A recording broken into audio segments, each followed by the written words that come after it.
모세는 하나님의 명령을 따라 애굽으로 내려가 바로에게 하나님의 말씀을 전하기까지 7번, 그리고 바로가 콧방귀도 끼지 않을 뿐더러 대놓고 무시하고 백성들에게 더욱 가혹하게 노동을 시킨 것을 본 후 다시 바로에게 가라고 하시는 명령에 또 한 번의 핑계를 댑니다. 모세가 여호와 앞에서 아르되 나는 입이 둔한 자이오니 바로가 어찌 나의 말을 들으리이까. 모세는 하나님의 말씀에 총 8번의 변명과 핑계를 대며 자기는 할 수 없다고 말합니다. 그런 모세를 하나님께서는 8번에 걸쳐서 설득해서 마침내 애굽의 바로 앞에 서게 만드셨습니다. 모세가 왜 이런저런 변명과 핑계를 댔다고 생각하십니까? 7번의 핑계와 거절은 미디안 광야에서 40년을 지내는 동안 그가 지나치게 소심해져 있었기 때문이었다고 말할 수 있습니다. 그러나 8번째 핑계를 댄 것은 무엇 때문이었습니까? 모세의 말에 그 이유가 있습니다. 6장 12절에서 모세는 이스라엘 자손도 내 말을 듣지 아니하였거든 바로가 어찌 들으리이까. 나는 입이 둔한 자니이다 라고 하나님께 항변합니다. 모세는 자기가 하나님의 말씀을 전달하면 이스라엘 백성이 아멘 하고 다 순종할 것이라고 기대했었고 애굽 왕 바로도 순순히 이스라엘 백성들을 내줄 줄 알았던 것입니다. 그런데 백성의 반응과 바로의 반응은 모세의 기대와는 정반대였습니다. 모세는 매우 당황했습니다. 그런데 하나님께서 그에게 다시 바로에게 가서 하나님의 말씀을 다시 말하라고 하신 것입니다. 그래서 모세는 자기는 입이 둔한 자여서 바로가 듣지 않을 것이라고 말한 것입니다. 그것은 문자 그대로 말주변이 없다는 것이 아닙니다. 그는 탁월한 설교자였습니다. 신명기가 그의 설교입니다. 모세가 자기는 입이 둔한 자라고 한 것은 애굽의 왕 바로를 설득시킬 자신이 없다는 것입니다.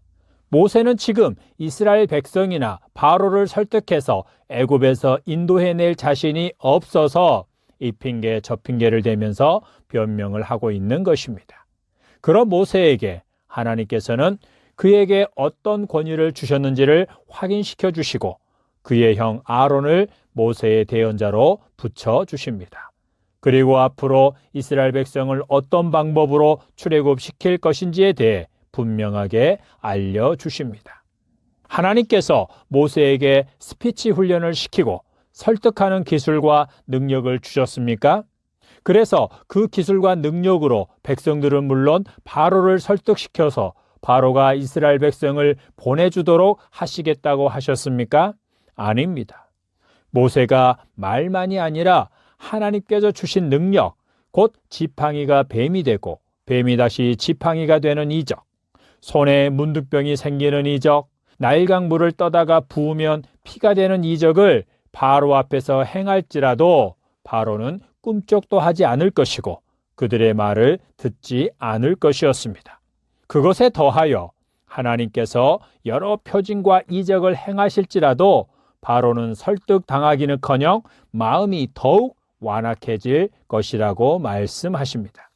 그러면 어떻게 하시겠다는 것입니까? 하나님께서 애굽에 큰 심판을 내리고 하나님의 백성이요 하나님의 군대인 이스라엘 백성을 애굽에서 건져내시겠다고 하십니다. 모세와 아론이 애굽의 바로를 설득해서 이스라엘 백성을 출애굽시켜 했던 것이 아닙니다. 그들은 그저 하나님께서 전하라고 하신 말씀을 전하고 행하라고 하신 것을 행하기만 하면 됐습니다. 그들의 말과 행동으로 상대방이 설득당하지 않는다고 실망하고 소심해지거나 조급해할 필요가 없었습니다. 실망하고 소심해져서 자기는 바로를 설득할 능력이 없다고 핑계를 대고 있는 모세에게 하나님께서는 내가 한다. 내가 바로를 설득할 필요도 없고 너는 바로를 설득할 수도 없다. 나의 계획은 이렇다. 그 계획대로 내가 내 백성을 애굽에서 건져낼 것이다 라고 말씀하신 것입니다. 하나님께서 여러 표징과 이적 그리고 여러 큰 심판을 애굽에 내리신 후에야 바로가 이스라엘 백성을 보내주게 하시는 것은 무엇을 위함이었습니까? 이스라엘 백성에게는 하나님을 그들과 맺은 언약을 완벽하게 이루시는 여호와 하나님이요 전능하신 하나님이요 구원의 하나님으로 알게 하시기 위함입니다. 그리고 애굽의 바로와 백성들에게는 이스라엘의 하나님이 최고의 신이요 택하신 자기 백성과 맺은 약속은 반드시 지키시는 신이요 자기 백성을 억압한 자들을 심판하는 신임을, 곧 이스라엘의 하나님은 여호와 하나님이심을 알게 하시기 위함이었습니다. 하나님께서 예수 그리스도를 보내주셔서 그 안에서 우리를 구원하신 것 또한 그러합니다. 하나님께서는 출애굽이라는 사역을 위해 택하신 모세를 8번에 걸쳐 설득하셔서 그로 순종하게 하셨습니다.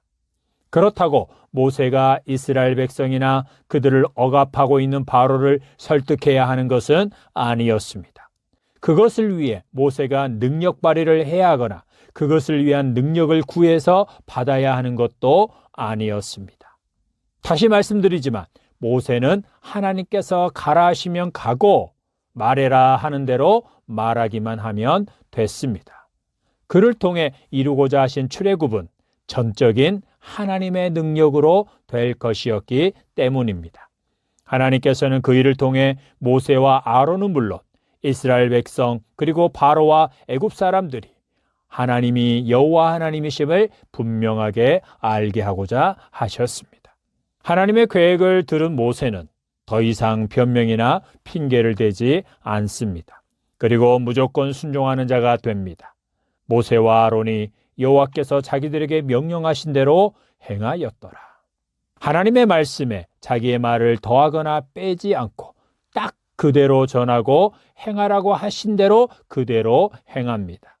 그렇게 모세는 하나님의 명령을 따라 애굽으로 내려가 바로에게 하나님의 말씀을 전하기까지 하나님께 철저하게 의존하며 그리고 바로가 콧방귀도 끼지 않을 것에 대해 대놓고 무시하고 결정하는 자가 아니라 더욱 가혹하게 노동을 시킨 것을 하나님의 결정대로 다시 바로에게 가라고 하시는 명령에 또 한 번의 핑계를 댑니다. 오늘 우리도 모세가 여호와 앞에서 있으라 하신 자는 입이 둔한 자이오니 자리에서 바로가 어찌 나의 말을 들으리까 순종하며 모세는 하나님의 말씀에 총 8번의 변명과 기다려야 핑계를 대며 자기는 할 수 없다고 말하면서 굴복시키려 하지 모세를 말고 하나님께서는 설득할 자신이 없다고 포기하지도 말고 마침내 주어진 역할에 대한 말씀대로 순종하고 순종하고 모세가 왜 이런저런 변명과 핑계를 댔다고 생각하십니까? 하나님께서 행하시는 구원의 역사를 보는 유일한 광야에서 40년을 지내는 동안 평강이 그가 지나치게 소심해져 있었기 때문이었다고. 아멘.